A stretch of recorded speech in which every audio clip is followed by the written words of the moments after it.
में मुख्य रूप से हम नमस्कार देखते हैं भारतीय संविधान के विदेशी स्रोत, जिसमें प्रथम स्थान पे ब्रिटेन से लिए गए जो मुख्य बातें हैं उसमें संसदीय शासन, नागरिकता, कैबिनेट व्यवस्था, विधि का शासन या कानून का शासन है। द्वितीय स्थान पर अमेरिका अमेरिका से मौलिक अधिकार या मूल अधिकार या मानवाधिकार लिया गया है। जबकि सेकंड स्थान जबकि राष्ट्रपति का पद और उपराष्ट्रपति का पद, राष्ट्रपति पर महाभियोग, संघ सूची, राज्य सूची, प्रस्तावना, supreme court, high court, supreme court, high court के न्यायाधीशों को पदों से हटाना, न्यायिक पुनरावलोकन का सिद्धांत आदि हमने अमेरिका के संविधान से लिया है।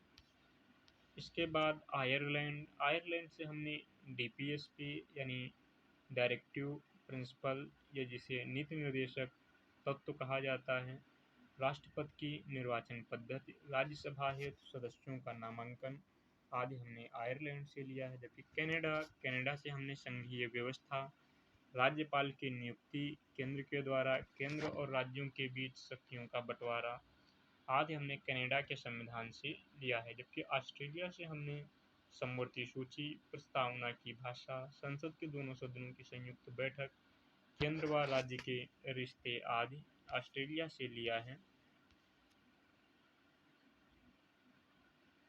रूस से मौलिक कर्तव्य या प्रस्तावना में न्याय, फ्रांस से गणतंत्रता, प्रस्तावना में हमने फ्रांस से स्वतंत्रता, समानता, बंधुत्व के आदर्श का सिद्धांत लिया है।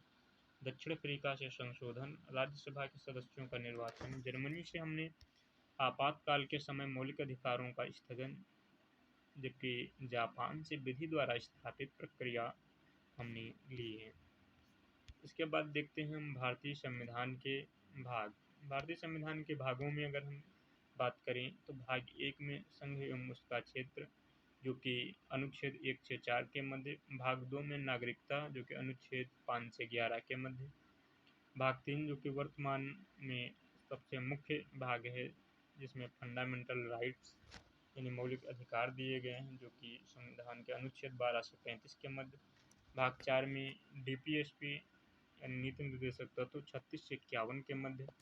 अब जो भाग 25 हुए हैं वो यहाँ से हुए हैं कि हमने भाग 4 के का को जोड़ दिया, तो 4 का जो है ये एक भाग के रूप में उसमें स्थापित हो गया, तो इसलिए इसको एडिशनल ऐड किया गया। तो भाग 4 के का में हमने फंडामेंटल ड्यूटीज यानी मौलिक कर्तव्य जोड़े हैं जो कि 42वें संविधान संशोधन 1946 द्वारा जोड़ा था। भाग 5 में संघ जो कि आर्टिकल 52 से 151 यानी 52 से 151 के मध्य ये संविधान का सबसे बड़ा भाग है। इसके बाद भाग 6 में हमने राज्य जो आर्टिकल 152 से 237 के मध्य है। फिर भाग 7 जो कि वर्तमान में हटा दिया गया है, ये 7वें संविधान संशोधन 1956 द्वारा हटा दिया गया था। भाग 8 में संघ राज्य क्षेत्र के बारे में जानकारी दी गई है, जिसमें संघ राज्य क्षेत्र ड्यूटीज के बारे में 239 से आर्टिकल 242 तक वर्णन है। भाग 9 में पंचायत या पंचायती राज के बारे में वर्णन है जो कि संविधान के 73वें संविधान संशोधन यानी कॉन्स्टिट्यूशन अमेंडमेंट के द्वारा 1992 में 243 आर्टिकल 243 में इसको ऐड किया गया। भाग 9 का एक और भाग जो है इसमें जुड़ा, तो 9 का जो है ये है नगर पालिका। क्या है नगर पालिका? 74वें संविधान संशोधन 1992 द्वारा आर्टिकल 243 ये 243 में कुछ पी क्यों करके इसके आर्टिकल का सब आर्टिकल करके इसको ऐड किया गया है। फिर भाग 9 खा भी इसमें जोड़ा गया।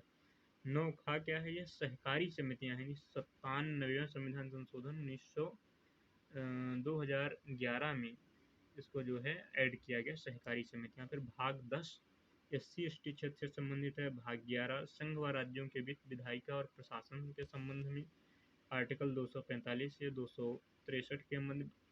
फिर भाग 12 संघ, राज्य, वित्त एवं संपत्ति से संबंधित आर्टिकल 264 से 301 के मध्य। फिर भाग 13 व्यापार एवं वाणिज्य 301 से 307 के मध्य। भाग 14 यूपीएससी, एसपीएससी यानी union public service commission, state public service commission के बारे में वर्णन है भाग 14 में। राज्य लोक सेवा आयोग और संघ लोक सेवा आयोग के बारे में जानकारी इसमें बताई गई है आर्टिकल 308 से 323 के मध्य। जबकि भाग 14A जो कि एडिशनल है अधिकरण, ये अधिकरण से संबंधित है 323A से 323B तक। 42वें संविधान संशोधन 1946 से जोड़ा गया। तो भाग 15 निर्वाचन से संबंधित है, इसमें आर्टिकल 324 से 329 के मध्य वर्णन किया गया है निर्वाचन का। भाग 16 कुछ वर्गों के संबंध में विशेष उपबंध हैं, जैसे SC ST जो कि आर्टिकल 330 से 342 के मध्य है। फिर भाग 17 जो कि राजभाषा, उसमें हमारा छूट गया था, ये 343 से 351 के मध्य है। भाग 18 आपातकालीन प्रावधान है यानी इमरजेंसी 352 से 360 के मध्य। भाग 19 इसमें प्रकीर्ण हैं, जिसको मिसलिनियस कहा जाता है, यानी छूटे हुए बिंदुओं को इसमें जोड़ा गया 361 से 367। भाग 20 संविधान संशोधन 368। भाग 21 अस्थायी प्रावधान 369 से 392। भाग 22 संक्षिप्त नाम प्रारंभ 393 से 395। प्रिय मित्रों, महत्वपूर्ण बिंदु जो कि नोट के रूप में दिया गया है कि मूल संविधान में 22 भाग थे, जिसमें से 7वें को हटा दिया गया।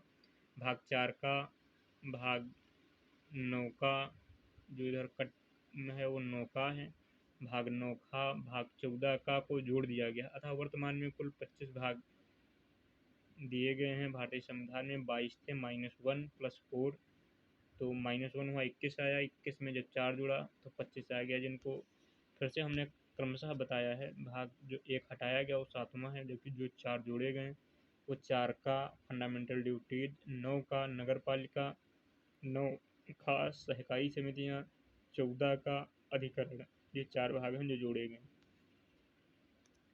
इस प्रकार से हमने देखा यहाँ पर कि ये जो है हमारे भाग यहाँ पर कंप्लीट हो गए।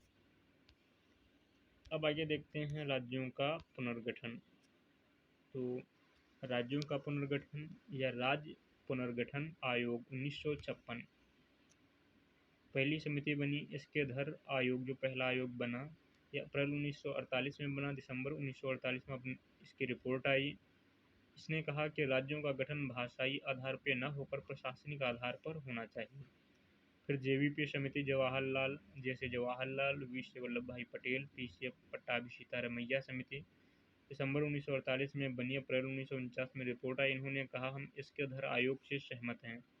इसी समय की एक घटना है, पोट्टी श्री रामल्लू 1953 कांग्रेस का एक कार्यकर्ता, ये भाषाई आधार पर भारतीय राज्यों के गठन के समर्थन में आमरण अनशन के चलते इनकी मृत्यु हो जाती है। इसी आधार पर भारत सरकार ने भाषाई आधार पर राज्यों के गठन का फैसला किया। प्रथम भारतीय भाषाई आधार पर बनने वाले राज्य के रूप में 1 अक्टूबर 1953 को आंध्र प्रदेश का निर्माण हुआ। आंध्र प्रदेश की राजधानी कर्नूल बनाई गई। 1956 में राजधानी को हैदराबाद किया गया, जबकि 2015 में अमरावती इसकी राजधानी बनाई गई। मद्रास प्रेसिडेंसी से ये आंध्र प्रदेश जो है अलग हुआ था। फिर इसके बाद आया फजल अली आयोग। फजल अली का आयोग 1953 दिसंबर में बना। रिपोर्ट आई 1955 में। फजल अली आयोग में फजल अली इसके अध्यक्ष, KM पायेंकर सदस्य, HN कुंजर इसके सदस्य। अब आगे बनने वाले सभी राज्य भाषा के आधार पर बनेंगे, ये कहा फजल अली आयोग ने।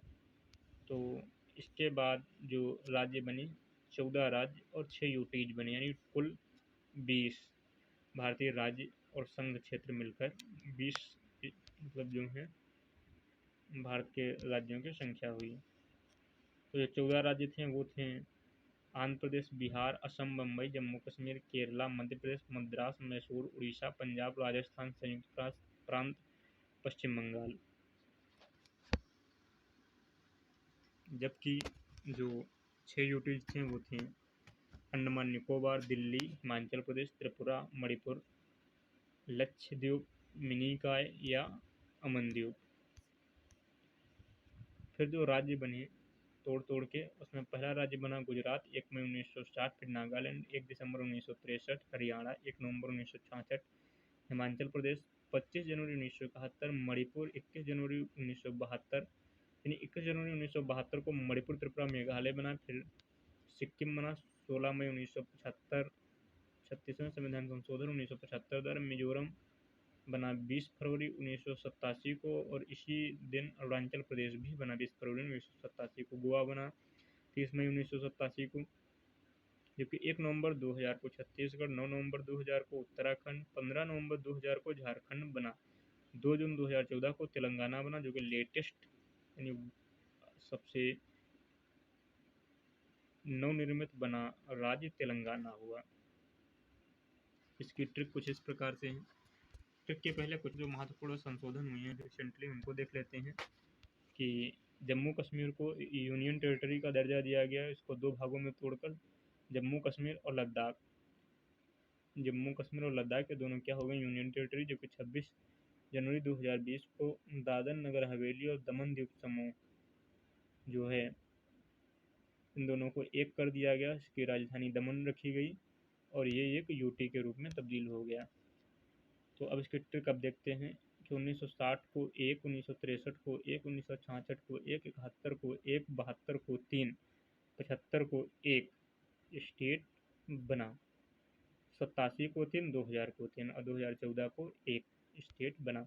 यहाँ से क्वेश्चन सीधा बनता है कि 1963 में कितने मतलब राज्यों का गठन हुआ, 71 में कितने का हुआ, 72 में कितने का हुआ। तो आपको ये जो 3 महत्वपूर्ण हैं 1972, 87 और 2000, इनमें 3 स्टेट का गठन हुआ, बाकी सभी में एक एक स्टेट का गठन हुआ। बस आपको 72, 87, 2000 याद रखना है। 72, 87, 2000, 72, 87, 2003। ठीक है। अब आगे हम पढ़ेंगे आने वाले वीडियो में भाग 1 राज्यों का संघ, आर्टिकल 1 to 4। ठीक है, अब यहाँ से हम आरंभ करेंगे। आज के लिए इतना ही, दीजिए इजाज़त। Good night.